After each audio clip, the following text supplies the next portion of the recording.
gente! Hoje é o nosso episódio do Pode Libertar e eu tô aqui com uma amiga maravilhosa que é a Neuronutri. A gente tem uma caminhada surreal juntas. Muito. Na época que a gente tinha essa parceria, eu era terapeuta, ela nutricionista e ela realmente agora se transformou numa outra nutricionista que é Neuronutri. E eu trouxe o conhecimento dela da parte nutricional e não sabíamos que nós íamos se juntar agora para falar sobre certas crenças, né? E ela descobriu que o propósito dela é vinculado ao que dentro do emagrecimento? A rejeição, a dor da rejeição, né? Essa raiz da rejeição, que ela começa a criar vertentes e levar a pessoa, ela fica cega e ela não consegue sair disso. Estamos aqui para Então, assim, através dessa rejeição veio o quê? Dependência emocional, vem coisas de se submeter a dietas restritivas, má relação com a comida, com o espelho. Não saber dizer não. É tudo isso que a gente vai trazer aqui agora. Da onde que você se baseia nessa questão, Nicole, sobre a rejeição e o emagrecimento? A rejeição, vamos lá. A rejeição, ela é primeiro uma dor que veio de mim. Então, eu tô tratando a rejeição ainda, porque a gente nunca tá curada, a gente sempre tá no processo de cura. Então, como eu sei tratar a rejeição? Através do meu processo de transformação. Quando a gente tem rejeição, pode vir lá do ventre, mas pode estar relacionado a um abuso, tanto sexual, quanto psicológico, quanto físico, tá? Moral, inclusive. Pode ser um esquecimento do pai e da mãe, pode ser uma perda do pai e da mãe, pode estar relacionado ao fato de não se sentir bonita, por exemplo, não se sentir bonita lá na infância, ter muitos apelidos, isso é rejeição, eu passei por isso, né? Então, o abuso eu passei pela questão da rejeição de ser chamada de, por exemplo, manequim de cemitério, que eu era super magra e tinha esse problema de ser Não, e a gente estava conversando sobre como os comportamentos, eles modificam de acordo com a rejeição. No meu caso, a gente consegue identificar que sempre foi pautada no corpo. Então, eu sempre tá sendo mais extrema para puxar pro corpo, era a forma que eu me sinto valorizada. E aí, isso acontece o quê? Entrar em relacionamentos frustrados, relacionamentos abusivos. E a gente comenta muito sobre isso. A pessoa que ainda se sente rejeitada, ela se abusa até hoje. Porque ela entra nessas dependências emocionais que ela nem percebe. E não é só a pessoa que, por exemplo, foi abusada de fato ali na infância, né, por um abuso físico. Mas pode ter sido um abuso psicológico que traz essa memória que ela é conhecida e faz atrair relacionamentos, que não é só conjugais, dessa maneira. E o que a gente estava conversando antes disso começar é que o comportamento para mascarar o abuso, ele tá relacionado à questão do corpo, mas o da Nicole foi mais relacionado com a parte da infância e não merecimento. Conta mais sobre isso. Eu acredito que a rejeição, ela tá muito atrelada à questão de sabedoria, né? Hoje eu sou considerada uma pessoa muito inteligente, né? Com muita sabedoria. Ah, é verdade, tá. Mas isso não foi uma questão de, por exemplo, assim, eu sou inteligente sempre. Não, eu tinha que estudar muito para ser inteligente. Porque uma pessoa decretou na minha vida com uma autoimagem, que também a autoimagem é pobre, é uma coisa que vem da rejeição, que eu não conseguiria nada, que eu não conquistaria nada, que eu não iria passar no vestibular, não iria. Tanto que eu demorei 5 anos para passar no vestibular, desenvolvi TDAH, simplesmente quando veio é como se fosse lançado aquilo, aquela maldição lançada, aquela flecha, que vai afetar e tira totalmente a identidade da pessoa. Então, ali que começou essa rejeição. Então, veio no TDAH, que foi um processo de cura que eu tive depois, quando eu comecei a tratar com alimentação, com mudança de rotina.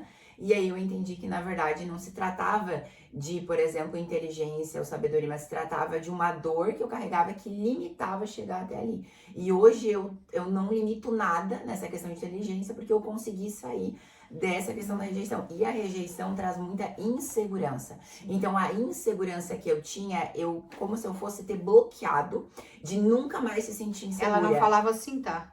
Não. Ela não se expressava dessa forma. Não. Tô até impactada aqui, vou ficar aqui tipo assim, oi. Então, e essa insegurança, ela veio tomando conta de muitas coisas, só que é como se eu tivesse tapado uma ferida, mas não curado essa ferida. Hoje a segurança, ela é muito clara, porque a rejeição traz a insegurança. Então, a rejeição gerou a insegurança ela existia ainda dentro, então para algumas coisas era insegura, para outras não. Hoje não existe mais, hoje foi quebrado. Por quê? Porque foi curada aquela pontinha da raiz ainda que tinha. Na verdade, né? Na verdade, Nicole, é tomar consciência sobre isso, né? Despertou. E eu quero comentar isso que tu acabou de falar, pra gente trazer até estudos de casos no quesito de que se você tem aquilo que você defende, que é esse ponto de vista. Então, assim, às vezes nem tudo é muita dor, né? Porque às vezes, como a gente tá falando, não aconteceu um abuso físico, né? Mas a maioria das pessoas que sofrem essa rejeição sofreram abusos físicos. Mas sofreu alguma crença, igual ela tá falando, ao desenvolvimento até de uma doença. Isso tudo é como se fosse um termostato conhecido e a gente vai criando essas barreiras, essas autossabotagens para fortalecer o tempo todo a fazer a gente tá ali. E a gente observa muitos estudos de caso relacionado até à doença ou coisas que a gente vai usando de coisas doloridas no dia a dia, talvez para provar que a gente é capaz, talvez para fortalecer que a gente não consegue, para voltar sempre àquele ponto. Então ela tava comentando de alguns estudos de casos de, por exemplo, a mulher que não se sente apoiada pelo marido. Comenta mais um pouquinho sobre esse termostato, porque essa questão da consciência que você trouxe, hoje tu tomou consciência, que você não é rejeitada, que você é uma filha amada de Deus, você tem uma identidade. E é essa cura que a gente quer propagar sobre esses ciclos e te despertar essa consciência através do Pode Libertar. Muitas mulheres, elas acabam engordando quando elas entram no relacionamento, simplesmente por não ter o apoio do parceiro. Então, quando eu falo assim, o abuso, ele é o quê? Ele pode ser moral, tá? Então, psicológico. Então, tipo assim, por exemplo, você não vai conseguir, você não vai emagrecer, e aí a mulher, ela se fecha e ela começa a entender assim, então se ele que tá aqui do meu lado. E aí, muitas vezes, o que acontece muito, Débora, é o quê? A mulher sai de casa pra se livrar do pai, porque às vezes ela foi abusada pelo pai. Abusada pelo pai, então, sim. o que acontece? Ela sai de casa jovem, se junta a qualquer pessoa que Isso ela é muito encontra comum, por tá? dependência Muito emocional. E aí o marido é o pai. E aí, quando ela tem o marido como pai, ela acaba ficando dependente como filha, não como esposa. Isso. E essa dependência é o quê? Se então ele fala que eu não vou emagrecer, então eu não vou emagrecer. Aí ela bloqueia o emagrecimento. Então, muitos casos de pacientes que não conseguem realmente emagrecer, porque daí fala assim, nossa, eu perdi 5 quilos, mas meu marido falou que ainda tô gorda. Então, o problema não é o marido. O problema é o que foi falado, que é essa questão. Porque o marido também, com certeza, se ele tá falando isso, ele também tá machucado, ele tá ferido. A gente tem que entender isso. A pessoa, ela fere a outra porque ela tá ferida, tá interno. Então, no caso disso, é um abuso psicológico inconsciente que a pessoa traz. E aí, fere totalmente, impacta totalmente, estagna. A pessoa trava no processo de emagrecimento. Deixa eu comentar uma coisa para dar um despertar de consciência, que é tudo sobre o significado que você dá sobre aquilo. Por exemplo, aqui sim, o namorado da Nicole, futuro marido, está aqui na frente. Ele poderia chegar pra mim e falar uma coisa que talvez me machucasse, que batesse a minha rejeição, mas talvez ele pudesse falar da mesma maneira que a Nicole, que ela não sentisse nada. Porque, ou seja, ele tá falando uma coisa que depende do meu significado e depende do significado dela. Então, quando algo nos gera desconforto, é ali que a gente tem que olhar para esse ponto e observar da seguinte situação. Da seguinte... Make off aqui. Da seguinte situação. É a partir desse desconforto que a gente tá tão inconsciente, vivendo sobre uma memória enraizada do passado, que a gente traz o tempo todo as pessoas para afirmar sobre isso. Então, sim, você tem um marido que você merece. Sim, você tem as pessoas que você merece do lado. Porque pessoas feridas estão atraindo pessoas feridas. Pessoas curadas atraem pessoas curadas. A gente quer um resultado, a gente quer um emagrecimento, quer uma solução. Mas isso atrai o que a gente é. E quando você toma consciência desse desconforto e muda o significado sobre aquilo, você começa a ver que o teu marido pode até falar, tá acima do peso, mas você tem uma identidade ao ponto de falar assim, não, peraí, eu sei que eu quero emagrecer mais, mas isso já não tá me afetando. E se te afeta, é ali onde você tem que olhar. É o desconforto que você tem que olhar, porque é a maturidade, né? E é sobrenatural isso, porque quando a mulher, ela começa a desenvolver essa identidade, ela tira essa crença de não merecimento, de inferioridade que vem junto da rejeição, e o marido começa a se espelhar nela, porque a gente fala, né, a mulher é emoção, o homem é razão, a mulher é que tem o Espírito Santo, né, o homem, ele não tem esse discernimento, então a mulher que vai trazer o exemplo, vai ser o exemplo. Enquanto tu fala, discute, tu não vai ser exemplo. Tu precisa mostrar na prática. E quando a mulher entende quem ela é, ela traz a identidade, o marido começa a se espelhar. Né? Porque daí, a paciente começa a fazer a alimentação, começa a emagrecer, aí ela começa a se arrumar, ela se valoriza, o homem já começa a se cuidar. Mudou. Parou de ser a chatona, de murmurar, começou a modificar os comportamentos, não tá a chata reclamona dentro de casa, Opa, peraí, tá se Mudou. cuidando, tá emagrecendo. E aí o que acontece? É nesse momento que você vai começar a ver o que ele vai falar e o que te causa desconforto, porque o que te causa desconforto é a dependência emocional. A gente tá falando aqui sobre relacionamentos porque é o que a gente mais trabalha, né? Porque, A na família, verdade, a família, o sistema É a familiar, né? base. É ali onde você tem a cura para refletir que o relacionamento é o reflexo e o espelho que tem dentro de você. Porque é ele que tá dentro da sua imaturidade, é ele que tá dentro da sua casa, é ele que tá dentro do seu momento mais emocional, e ali vai estar refletindo que você precisa amadurecer ainda que não foi tratado como criança. Então a gente tá trazendo a dor da rejeição porque a gente quer mostrar nitidamente que o problema do emagrecimento não é a comida. Eu tava aqui falando pra ela, amiga, é tão extremo essa questão da rejeição em minha que hoje eu tomo consciência que é, se eu como demais em alguma outra refeição, eu apertaria nas outras. Então, por quê? Se o valor tá no corpo e eu só me sinto amada quando eu tenho o corpo assim, porque é pra esconder uma rejeição, eu vou descontar na comida. Então, todo problema alimentar, ele é um reflexo daquilo que você precisa olhar dentro de você. É daquilo que você precisa se autoconhecer. Eu sempre menciono isso. Use a comida para se conhecer. Como você come, a forma que você mastiga, as escolhas que você tem. A gente conhece uma pessoa só olhando o prato da comida dela, né? Na verdade, quando você começa a tomar consciência dessa... a gente diz que o Espírito Santo, ele vai realmente trabalhando na gente ao ponto que a gente vai enxergando aquilo no outro. Mas é porque a gente se permitiu a ser curada e a gente sai daquela visão distorcida para olhar através dessa visão mais intuitiva mesmo e a gente consegue ver isso no outro. Mas a gente consegue ver um comportamento como o cliente é na vida. Como ele se comporta no que ele come, é o que ele se comporta com o relacionamento, não é? Com certeza. E cabe mencionar muito nessa questão da rejeição o vício, né? O vício é uma dependência química, só que vem de uma dependência emocional. Eu quero contar um caso muito incrível, assim, que é muito... A gente olha assim, nossa, mas isso é uma doença, mas é uma doença. A gente tem que entender que o vício no açúcar, na bebida, na comida, na masturbação, nas compras, nos jogos, eles têm todo um fundo de rejeição. Teve um caso de uma paciente que ela é maravilhosa hoje, ela tem botox, ela tem silicone, ela é maravilhosa esteticamente. E ela tem o vício do cigarro, então ela parou de fumar durante um tempo por conta do medicamento e deu um gatilho que foi um momento emocional com o marido ali, tava viajando, voltou a fumar. E aí, conversando sobre a questão, ela me mostrou uma foto da infância, de que ela era muito feia. Ela tinha os dentes pra frente e ela chegava a passar processos, tipo, por exemplo, ela tava dentro de casa, ela se fingia que tava dormindo e o pai e a mãe falavam que ela tinha que tirar os dentes fora. A ideia do pai e da mãe era, tira o dente fora pra ela ficar mais bonita. E ela ouvia isso. E ela ia contra a parede de madeira e ela pressionava os dentes pro dente voltar no lugar. Olha o nível. Com 12 anos, ela começou a botar o aparelho e tal. E só que ela começou a entender que não era sobre os dentes, mas era sobre como ela se via. E com 12 anos ela começou a fumar pra se sentir popular, que na época o cigarro é popular. E hoje ela fuma até hoje pelo popularismo. Então, pra ela, o que a gente pra quer se entender? sentir aceita, porque nós Se sentir aceita, que a pertencimento. rejeição é a não aceitação. Só que o que tá ali por trás? Se eu paro de fumar, automaticamente as pessoas não gostam mais de mim. A sociedade não me tem mais como uma pessoa interessante. Então, o cigarro é a dependência emocional e química.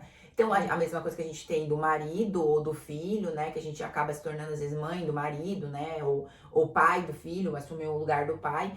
É a mesma questão do vício. Deixa eu comentar uma coisa sobre isso que é muito legal, sobre a nossa necessidade de ser humano, que é o senso do pertencimento. Então, a gente tá buscando o tempo todo pertencer. E o problema da questão do emagrecimento é que as pessoas também, de fato, não conseguem assumir esse estilo de vida, é porque associaram esse pertencimento em estar acima do peso.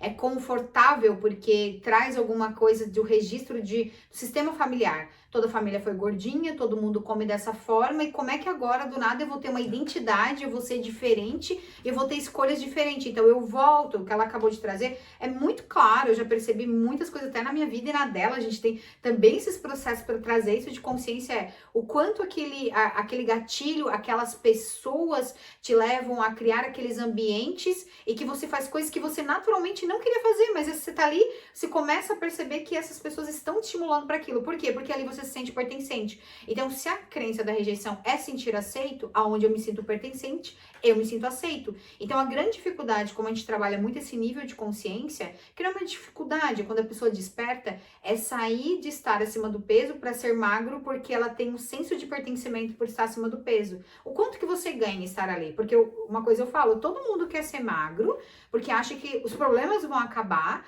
e que a solução nunca... Enfim, é como se fosse o dinheiro, é uma ilusão que a gente cria, isso é uma maturidade, que a hora que a gente tiver aquele resultado, isso tudo vai resolver na nossa vida, ok? E aí eu fico pensando, ok, então tá, então vamos pensar nessa pessoa magra. Dentro desse contexto que você tá vivendo agora, as escolhas dela seriam diferentes. O que ela estaria escolhendo? Será que ela teria coragem de comer algo diferente que as pessoas estão comendo? Porque concorda comigo que se você tá fazendo essa escolha, você tá acima do peso. Teria que ter uma escolha diferente. O que ela estaria fazendo? Quando eu faço trabalho mental, Nicole, num cliente, ele começa a perceber, tipo, tem que ter coragem de ser magro. Tem. Porque tem que ter coragem de assumir uma identidade, porque não é o corpo. Muda tudo. É mudar tudo.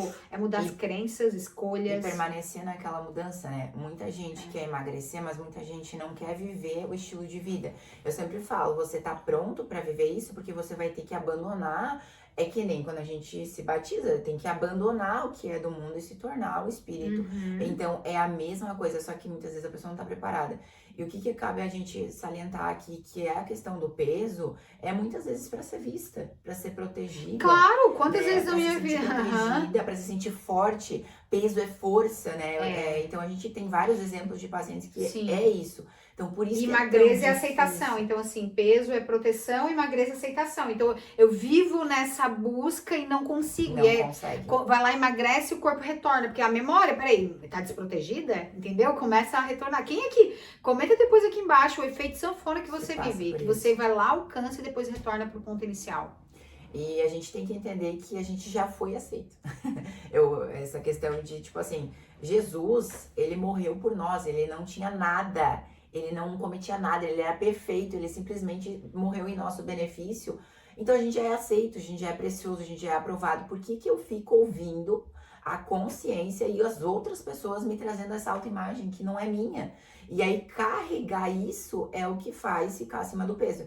Por que a gente trabalha todas as áreas e não trabalha só o emagrecimento? Porque tá tudo interligado. Não tem como. Se a pessoa tem um problema no relacionamento, ela vai comer. Se a pessoa tem um problema no trabalho, ela vai comer. Se a pessoa tem um problema com os filhos, ela vai comer. Se a pessoa tem um problema financeiro, ela vai comer. Então, a gente precisa entender que a gente não precisa ficar preso à realidade da comida. A comida, ela não é escravidão. A comida, ela é liberdade. A gente fala dessa liberdade por quê? Porque Deus fala que a gente pode comer livremente, desde que a gente tenha consciência do que a gente está tendo, né? A consciência do que a gente está fazendo.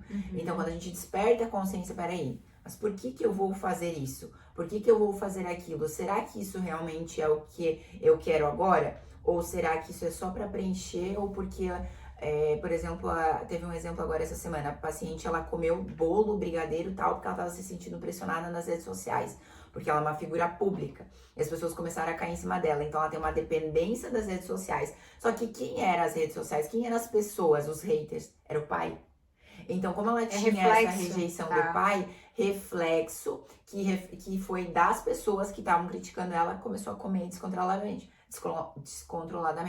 E como o pai coloca limite, a função do pai é limite, a função da mãe é nutrir, ela foi lá e comeu sem limites. Então, a gente precisa trabalhar essa questão, porque todo gatilho que outra pessoa pode impor é o que vem lá do passado, do pai e da mãe.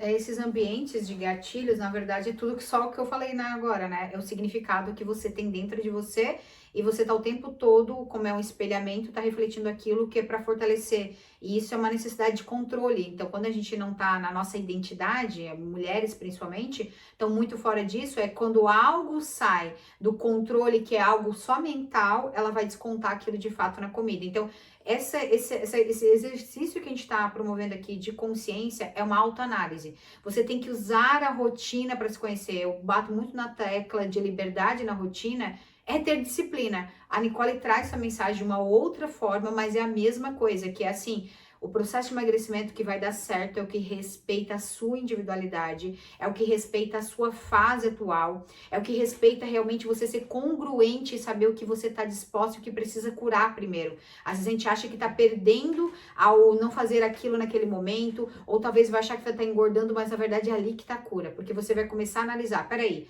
quando isso acontece na minha vida, o que eu faço? Qual gatilho? Qual comportamento? Qual outro passo? Quando eu começo a entender essas chaves, eu me autoconheço, porque eu descubro a raiz central. E nesse Pode Libertar, a gente trouxe o quê? A raiz central está sendo a rejeição. Esse é um dos aspectos. Então, a gente vai fazer o seguinte, vamos finalizar esse aqui e vamos trazer outro que eu quero saber se você vai gostar aqui, se você vai comentar, querer mais a Nicole, que é maravilhosa, que a gente quer fazer essa troca genial de toda a experiência que a gente teve até hoje aqui. Você comenta aqui embaixo que eu vou trazer mais ela e mais histórias, porque a gente tem mais feridas aí para tratar, né, Nicole? Com certeza. Abandono, humilhação, então a gente já vai trazer pro próximo. Quer comentar alguma coisa nesse? Eu só queria falar que quando a gente desperta a consciência, a gente evolui 10 anos em um mês. Então, por que a gente fala tanto disso? A nossa Porque mentoria é gente isso, né? viveu isso. A gente viveu isso. Então, a gente traz isso na mentoria, tanto a tua mentoria quanto a minha mentoria. A minha, por exemplo, é reprogramar, voltar à origem. Voltar para a identidade. Vamos voltar à identidade e tu reprograma em 7 semanas, tu vive 10 anos, que foi o que eu vivi. Então, por que a gente foca tanto nisso? Porque a gente sabe da transformação e a gente te ajuda num atalho. É um atalho muito mais curto do que você pode ver. Todas as experiências que a gente passou ruins, a gente não quer que você viva. Então, finalizando, é só para deixar essa mensagem.